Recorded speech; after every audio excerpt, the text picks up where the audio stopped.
Hello friends, स्वागत है आपका आपके अपने यूट्यूब चैनल ज्ञान प्लस पर।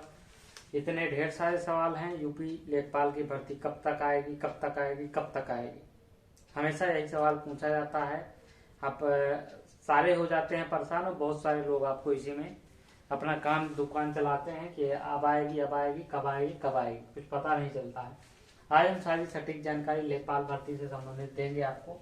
सबसे पहले लेखपाल भर्ती 2021 पदों की संख्या बढ़कर 7,892 से अभूतपूर्व वृद्धि आयोग राजस्व विभाग ने की है। 7,882 पदों से बढ़ाकर 7,896, 14 पदों की अभूतपूर्व वृद्धि हुई है।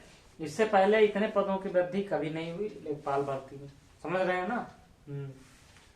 तो पहले आती थी 15-16 हजार पदों पे भर्ती, अब 7,892 पहले थे।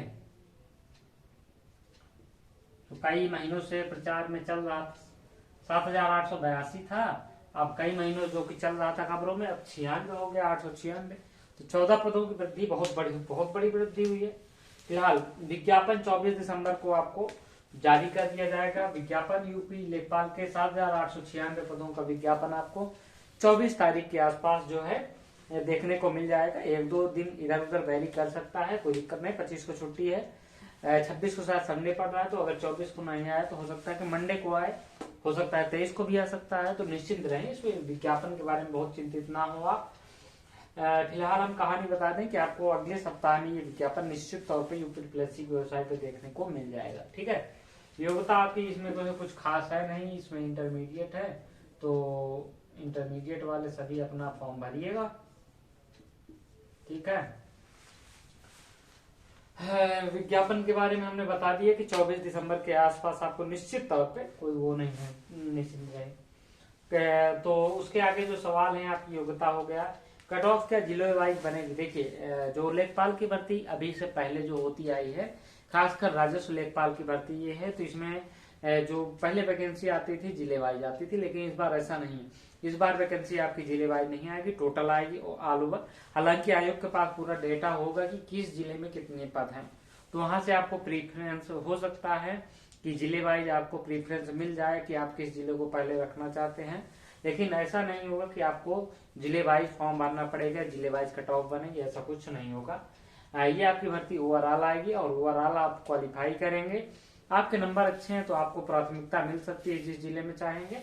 अगर नंबर अच्छे नहीं आए तो फिर आपको जो जिला वो देंगे आपको लेना पड़ेगा। अगला सबसे महत्वपूर्ण जो है, तो इसका सवाल आपका ये हो गया, पीईटी पास सभी भर पाएंगे फॉर्म। देखिए, एएनएम जेएनएम का विज्ञापन आया, उसमें आयोग ने कहा है कि पीईटी जितने लोगों ने जिनका स्कोर कार्ड जारी हुआ है सभी लोग फॉर्म भर सकते हैं, चाहे वो 0 मतलब कि 5 नंबर पाया हो और 10% हो उसका। समझ रहे हैं ना हमारी बात को, समझ रहे हैं। तो वही चीज है कुल मिला के कि पीईटी में जिनका भी आयु स्कोर कार्ड जारी हुआ है वो सभी भर पाएंगे। 25 रुपया भी आयोग लेंगे, कहेगा हमको 25 रुपए दे दो, तुमको फॉर्म भर दो, 25 रुपए का फॉर्म भर दो तुम, ओके। आगे परीक्षा दो चाहे ना दो। आयोग जब पीईटी लाया था तो बहुत बड़े दावे कर रहा था, कह रहा था, ये जब आयोग फॉर्म निकाला था तो पीईटी जब लाया रहा तो मुख्यमंत्री के सामने क्या कह रहा, ये कह रहा कि हम जो है पीईटी कराएंगे तो अभ्यर्थियों का समय बचेगा। अब देखिए समय बच तो रहा है कितना। उसके बाद आयोग क्या कहा था कि अभ्यर्थियों को बार बार फीस देने से आजादी मिलेगी, मुक्ति मिलेगी। मिली? फालतू को ले रहे हैं। ये 25 रुपये तो अभी लेंगे, सबसे लेंगे जो फॉर्म परीक्षा दे पाए चाहे ना दे पाए, और उसके बाद जब एडमिट कार्ड जारी होगा, जिनका एडमिट कार्ड जारी होगा उनसे फिर से लेगा, कहेगा लाओ हमको 185 रुपये 225 रुपये फिर से दो। समझ रहे हैं? तो किस प्रकार से पैसे की बचत हो रही है तो आप देख ही रहे हैं। फिलहाल मुख्य परीक्षा में कितने गुना बुलाए जाएंगे अभ्यर्थी, तो जो अभी तक सूचना मिल रही थी 4 लाख के आसपास अभ्यर्थी जो है मुख्य परीक्षा में शामिल होंगे। अभी तक का जो डेटा हमें निकल के आ रहा है कि 4 लाख के आसपास, क्योंकि चुनाव का पीरियड है, इसलिए चुनाव का पीरियड ना होता तो ये शायद संख्या 1.5 लाख के आसपास या 2 लाख के आसपास होती, उससे अधिक नहीं होता किसी भी स्थिति में। चुनाव है तो ये दुगना कर दिए 4 लाख तक। ठीक है, परीक्षा फरवरी में क्या होगी अब देखिए, यहाँ पे हम आपको बताएंगे, रुकिए थोड़ा सा सब्र करिए। 24 दिसंबर के आसपास विज्ञापन आएगा। मान लीजिए 25 को छुट्टी है, लेकिन हम एक वो दे रहे हैं 20 दिन आपको फॉर्म भरने के लिए मिलेगा। देखिए जेएनएम में हुआ है 20 दिन, तो ये आप एटलीस्ट मान लीजिए 14 जनवरी तक आपका फॉर्म भराएंगे, ठीक है। 14 जनवरी 15 जनवरी इसी के आसपास रहेगा, बहुत ज्यादा वेरी नहीं करेगा, ठीक है। 14 जनवरी के आसपास आपका होगा। उसके बाद क्या 5 तक एएनएम का, उसके बाद 12 तक 1 हफ्ते और, यानी कि 20-21 तक। अगर ये 24 को ही आ जाता है तब की बात कर रहा हूँ, अगर ये 30 को आता है तो ये फिर पूरा जनवरी चला जाएगा। तो 14, 7, 21 यानी कि 20-21 जनवरी तक आपका, अगर 24 के हिसाब से आपके ऑनलाइन आवेदन कुल मिला के आप ये देख लीजिए तो 20 जिस तारीख को विज्ञापन आएंगे उसमें 27 दिन आप जोड़ लीजिए कि वो कुल मिला के आपका ये ऑनलाइन आवेदन उसमें संशोधन की प्रक्रिया। तो क्या हुआ कि 21 जनवरी ये मतलब पूरा महीना आपका गया, ठीक है। जनवरी में ही आपकी आचार संहिता लग जाएगी, ठीक है। Code of conduct, moral code, जो भी आप कह सकते हैं, सब बातें एक ही होती है, सब कहने की बातें हैं, ठीक है। तो आपको ये चीजें हैं यहाँ पे आपको देखने को मिल गया। तो जब जनवरी तक ये फॉर्म भराएंगे, उसके बाद परीक्षा देने को भी तो कम से कम 15 दिन 20 दिन का मौका देंगे कि नहीं। वो फरवरी के लास्ट में शुरू हो जाएगा चुनाव। तो ये परीक्षा देखिए लेटपाल की जो परीक्षा है, इसीलिए हमने यहाँ पे मेंशन कर दिया इसे लेटपाल। पिछले 5 साल से भर्ती आ रही है, पेपर में लगातार देव दनादन हर 15 दिन में लेखपाल की भर्ती आ रही है। इतने पदों पे बढ़ते बढ़ते क्या हो गया, 5 साल बीत गए, परीक्षा नहीं हुई। तो फरवरी में परीक्षा पॉसिबल नहीं है, चुनाव के पहले इसकी परीक्षा नहीं होगी। अब ये गलती आयोग की हो चाहे जिसकी हो, उससे हमसे मतलब नहीं, हम आपको सच्चाई बता रहे हैं, सच बता रहे हैं। अभी हम झूठ बोल देंगे ना, आपको कोर्स बेचना नहीं है। हम फिर से यहाँ पे बता रहे हैं, वीडियो की बात कहानी बताते हैं यहाँ भी कि आप बाकी कोर्स खरीदने के लिए आप जाइए, कोर्स खरीदिए, पढ़िए लिखिए, हम ये नहीं कह रहे हैं, लेकिन परीक्षा इसकी नहीं होगी, आप नोट करके लिख लीजिए कहीं डायरी में। फॉर्म कब तक भरे जाएंगे, फॉर्म का हमने सारी कहानी यहाँ पे बता दी कि पूरा जनवरी आपका लेट डूबेंगे फॉर्म भरने में, फिर कहेंगे फरवरी में परीक्षा कैसे होगी बताइए, ठीक है। मुख्य परीक्षा में कितने परसेंटाइल वाले बैठेंगे, इसका गुणागणित अभी हम आपको बता रहे हैं। देखिए कुल मिला के लेखपाल में 4 लाख भरेंगे, 4 लाख में कितने परसेंटाइल वाले अभ्यर्थी हैं, पहली बात ये आपको जानना जरूरी है। 4 लाख में कितने परसेंटाइल वाले अभ्यर्थी हैं, तो देखिए 80 परसेंटाइल वाले जो हैं 3,60,000 हैं, ठीक है। तो 4 लाख में मान लीजिए कि ये बैठेंगे 18×36, ये बैठेंगे 77 परसेंटाइल तक, ठीक है। आप देखिए 2 चीजें, अभी रुक जाइए, थोड़ा सब्र करिए, रुको जरा सब्र करो, ठीक है। अभी देखिए अब इसमें क्या है कि ये तो अब ऊपर के 100% अभ्यर्थी हो गए, लेकिन ऊपर के 100% पीईटी वाले लेखपाल में नहीं बैठेंगे। उसका कारण है कि बहुत सारे टीचर बन चुके हैं, वो नहीं बैठेंगे यहाँ पे। बहुत सारे किसी अन्य जगह सिलेक्टेड हैं, वो काफी साल से काम वहां कर रहे हैं, तो वो नहीं बैठेंगे, ठीक है। तो कुल मिला के आप ये मान लीजिए कि करीब उन्होंने भर दिया था कि जैसे कि 4200 ग्रेड पे या उससे प्लस की भर्ती आती है ना, तो उसके लिए है। अब जैसे कि इंजीनियर की भर्ती हो गई, एएसओ की भर्ती हो गई, इस प्रकार से भर्तियों के लिए वो भर दिए हैं। लोअर पीछे सबसे महत्वपूर्ण है, इस प्रकार की भर्तियों के लिए वो बने हुए हैं। तो यहाँ पे वो लेखपाल का फॉर्म भरने नहीं जाएंगे।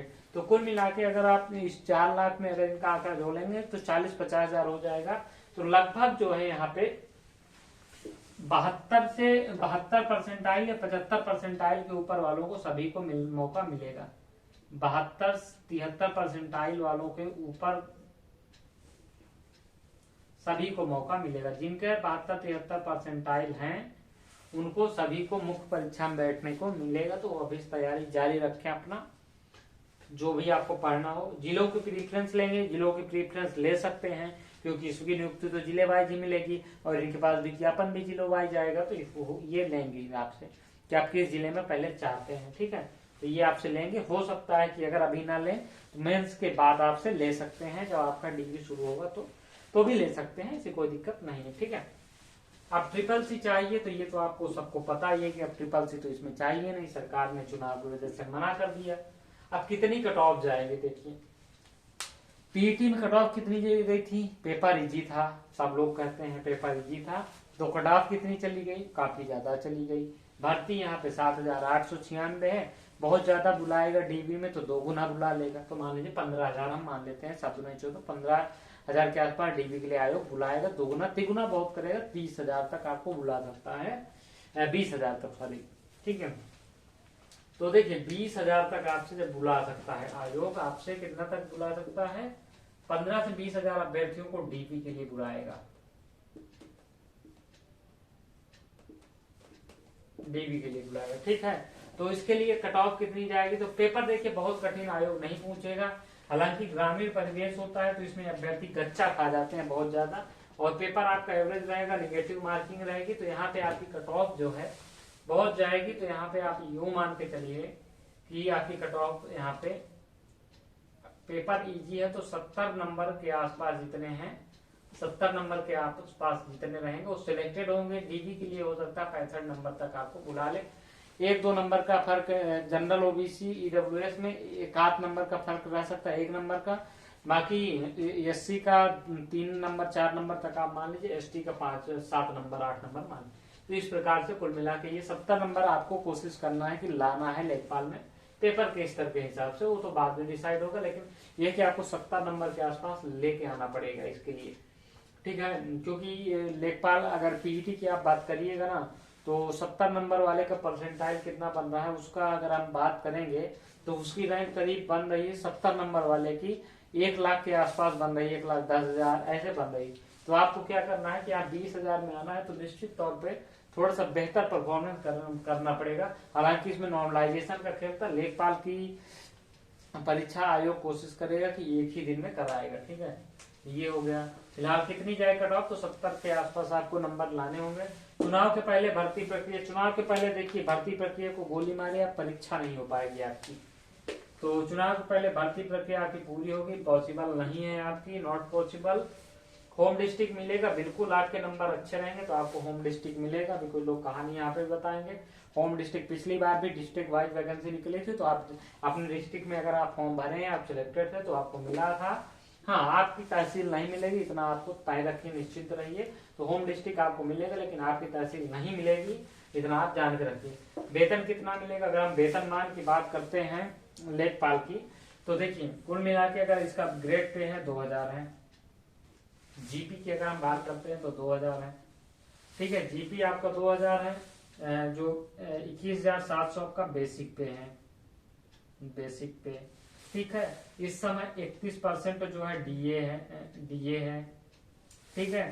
तो इसका 31% आप 30 के हिसाब से जोड़ लीजिए, तो यहाँ पे अगर 22-66 करीब आपका 6,600 के आसपास बनेगा। एचआरए आपका इसमें अगर आपको विलेज मिलता है तो आपका ये होगा, आपका एचआरए 800 है, 800, 1600, 2400 है, तो ये आपको कुल मिला के इतना बन जाएगा 22,628, यहाँ पे हो जाएगा 8,614, 14,6, 20,21, 100, और यहाँ पे 6,1,7,9, कुल मिला के 29,147। इसमें कट पिटा के आपको करीब 26-27,000 के आसपास मिलेगा, ठीक है। हर साल आपका 3.5% का इंक्रीमेंट लगेगा, यानी कि बेसिक पे आपका हर साल 3.5% बढ़ जाएगा। वेतन कितना मिलेगा इस पे हम बात कर ले हैं। शहर में नियुक्ति मिलेगी, बिल्कुल शहर में भी लेखपाल होते हैं, अगर आप चकबंदी होते तो शायद आपका ये मिलता है उसमें भी, लेकिन उसमें कम चांस रहते हैं, इसमें आपको पर्याप्त चांस रहेंगे शहर में नियुक्ति मिलने की, आपको शहर मिल सकता है बिल्कुल। राजस्व लेखपाल में आप निश्चित रहे। चकबंदी की लेखपाल की भर्ती इसके साथ आएगी, तो अभी ऐसी कोई सूचना नहीं है, और ऐसा पॉसिबल है, हालांकि प्रैक्टिकल रूप से बिल्कुल पॉसिबल है, लेकिन आयोग अभी नहीं चाहता है, तो इस पे अभी चकबंदी लेखपाल की भर्ती अभी फिलहाल इसके साथ नहीं ही आएगी, इतना आप जान लीजिए। चकबंदी लेखपाल और राजस्व लेखपाल में क्या अंतर है, बहुत अभ्यर्थी ये जानने की कोशिश करते हैं, हमने एक वीडियो पहले बना चुके, लेकिन ये अभी इसका पूरे टॉपिक कवर कर रहे हैं, तो हम बता दें कि देखिए चकबंदी लेखपाल क्या करता है कि वो नाप जोक का काम है, खेतों में नाप जोक का करना, इन सब का काम होता है। और उनका जो राजस्व का जो उनका मेन काम होता है कि खेतों का आंकड़ा रखना, ये सब नाप जोक का आंकड़ा रखना, ये होता है। राजस्व का होता है कि राजस्व का भी आंकड़ा काम होता है, इसका काम प्रमुख रूप से होता है कि जैसे कि अब निवास आय, निवास जात और गांव में कितना है उसका पैमाना करना, जो प्रमुख योजनाएं हैं उनको अप्लीकेबल ग्रामीण विकास वीडियो के साथ इसका जो संयोजक होता है वो करना। और इस प्रकार से जो है इनका जो है राजस्व लेखपाल का काम जो है जमीनी स्तर पे उतना नहीं होता है। ठीक है, जितना चकबंदी का किया आपको नाप जोक वाला सारा काम चकबंदी का होता है, और उनका लेखा जोखा रखना ये सब राजस्व का होता है। अगर बात करें तो दोनों में बेहतर क्या, दोनों लगभग ठीक है, लेकिन राजस्व लेखपाल में आपकी जो नाप जो आय प्रमाण पत्र, जाति निवास ये सब बनाते हैं तो आपकी थोड़ी सी कमाई एक्स्ट्रा हो जाती है इसमें थोड़ा सा, क्योंकि 5 रुपए पहले मिलता था, अब शायद 8 रुपए हो गया है। तो इस प्रकार से आपकी कमाई थोड़ा सा एक्स्ट्रा बन सकती है। तो ये रही लेखपाल से संबंधित जितनी अपडेट्स हमें देनी थी आपको, हमारे जितनी समझ में आई हमने दे दी है। बाकी आप कमेंट बॉक्स में पूछ सकते हैं यदि आपका कोई सवाल रह गया हो तो। इस वीडियो में इतना ही, मिलेंगे अगली वीडियो में, तब तक ले जय हिंद जय भारत।